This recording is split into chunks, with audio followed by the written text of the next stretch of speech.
കർത്താവിൻ്റെ വചനം നമ്മെ ഓർമ്മപ്പെടുത്തുന്നു. കൊളോസ്യർക്കാർക്ക് എഴുതിയ ലേഖനം 3-ാം അധ്യായം 13-ാം വാക്യം. കർത്താവ് നിങ്ങളോട് ക്ഷമിച്ചതുപോലെ നിങ്ങളും ക്ഷമിക്കണം. വചനം നമ്മെ ഓർമ്മപ്പെടുത്തുന്നു,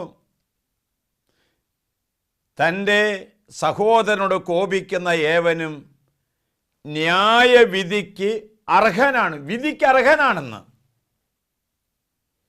നമ്മൾ പിണങ്ങി ജീവിക്കുന്നവരാകാതെ ഇണങ്ങി ജീവിക്കുന്നവരായി മാറണം. സുപ്രസിദ്ധ പണ്ഡിതനായ ബേക്കൻ പറയുന്നു,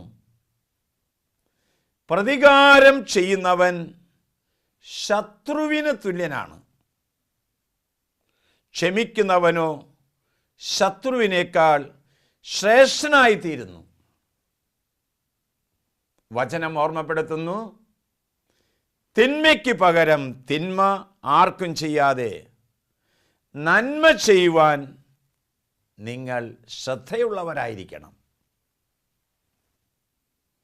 മഹാനായ ചെസ്റ്റർട്ടൺ പറയുന്നു, ക്രിസ്തു മതത്തിലെ ക്ഷമയുടെ പാഠം വളരെ കഠിനമായി നമുക്ക് തോന്നുന്നുവെങ്കിലും ആരും അതിൽ ക്ഷീണിച്ചു പോകുകയില്ല.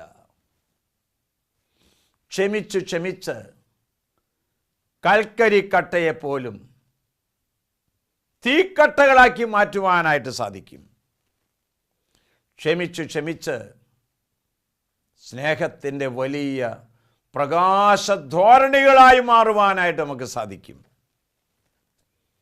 നമ്മൾ ക്ഷമയുള്ളവരും ക്ഷമ പറയാൻ തയ്യാറുള്ളവരുമല്ല എങ്കിൽ ക്രിസ്തുവിൻ്റെ അനുയായികളായിട്ട് എന്ത് അർത്ഥം?